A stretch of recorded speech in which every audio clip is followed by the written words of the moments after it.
Good morning, and it is an absolutely beautiful one. I've just been for a quick walk around the block and I'm back ready to ensoul my one of my most popular characters, greatly to my surprise, dear Lady Berengaria.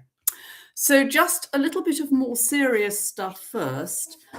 This book was written, as I believe I've said before, during lockdown, which, as I don't need to remind anybody, I'm quite sure, was in many ways a very traumatic time. We weren't allowed to see anybody for months on end. Great sort of loneliness and fear very much predominated. You know, we were all frightened of getting COVID, and the death tolls were really, really frightening. And so writing this book was both my way of expressing that terror, which so many people also felt, but also using humour and satire and scathe to cheer myself up. And then when I got it published, it cheered a lot of other people up. So just to make one thing very plain, very clear, I'm sure I don't really need to do this, but there is, as far as I know, there is no such person as Lady Berengaria. She is a made-up character. It is satire. I shouldn't have to say this, but I am not a slapper. And if I were, I probably wouldn't write about it. It is meant to be humorous and a scathing look at a woman who thinks she's the bee's knees or possibly the dog's bollocks. And we, as the readers or the listeners, can see all her flaws and her faults, which of course she can't see.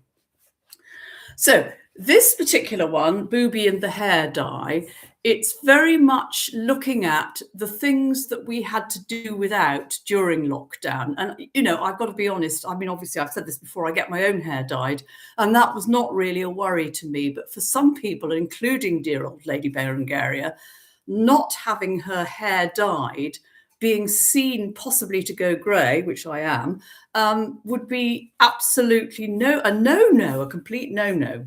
Of course, this being Booby, it all goes completely mammary glands up. Well, it would, wouldn't it? Okay. Talk amongst yourselves. Woe is me, darlings! A shattered Booby here. I am all a tremble after the most frightful experience. Truly traumatic to a shy and sensitive soul like myself. It all started with my ever-increasing frustration over the silly privations thrown up by lockdown and Helga's less than supportive response when I mentioned hair-dyeing salons or the lack thereof. Really, Booby, she snapped nastily. Do you genuinely think the colour of your follicles matters when thousands are dying from this ghastly virus? I was rendered speechless by this want of feminine empathy, and we entered a few days of what the French call froidure before strained normality took hold once more.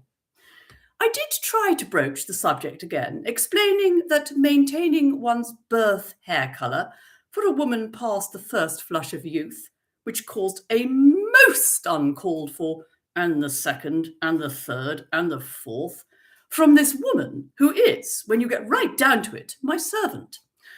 Not to mention ensuring that collar and cuffs match is of paramount importance to one such as I.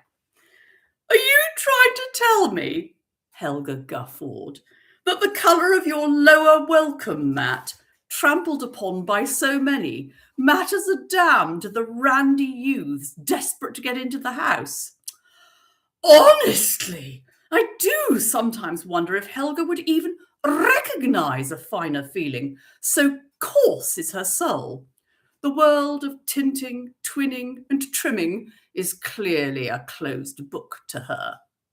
However, maidenhair topiary as an art form is, I like to think, a growing trend, thanks to my efforts. After all, we ladies spend much time and money making sure that our top knots are sleeked into interesting patterns. So why shouldn't our Venusian pelts also be shaped into a fine stag, say, or a graceful mermaid. Unfortunately, my attempt to connect with Quentin, the sweet little man who attends to these matters, was doomed to failure. He appears to have shut up shop and fled the area. I cannot imagine why. I was left with potential humiliation, courtesy of a new treat named Lars, with a penchant for real blondes, or do it yourself as the unenviable options available to me at short notice. Helga, to be fair, was most helpful when it came to sourcing the latter, though her spouts of whale-like laughter were a little insensitive, I felt. The product she got for me, super and simple blonde, looked like child's play, and I had it all mixed up and ready to go within minutes. In retrospect, I should perhaps have read the instructions, because, dear reader, I could sue the accursed company for misleading nomenclature. It is neither super nor simple, and the instruction to test a small amount of fur first was typed in such tiny font, I missed it altogether. I slathered the stuff on, having previously mown the lawn a tad, as it were, and then sat back waiting for a miracle to occur.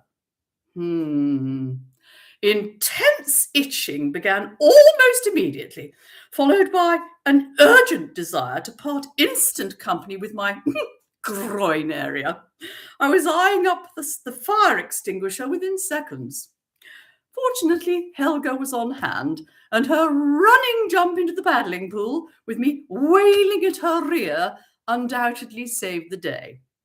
For some revoltingly alchemical reason, the area under advisement went bright green, and after a bit of gentle pruning, ended up looking like an exceptionally verdant Brazilian. I am feeling a mite fragile, and may even have to cancel Lars. However, I am a woman of initiative and resolve, and once the swelling has subsided, we'll experiment with the food dye option. After all, if it is good enough for a Victoria sponge, I am sure it is more than capable of dealing with fluorescent green carpeting down yond. Jolly good. Okay, so Booby Fellatio's Lockdown Diary, story number 4 or 5, 6, I can't remember which. Okay, bye.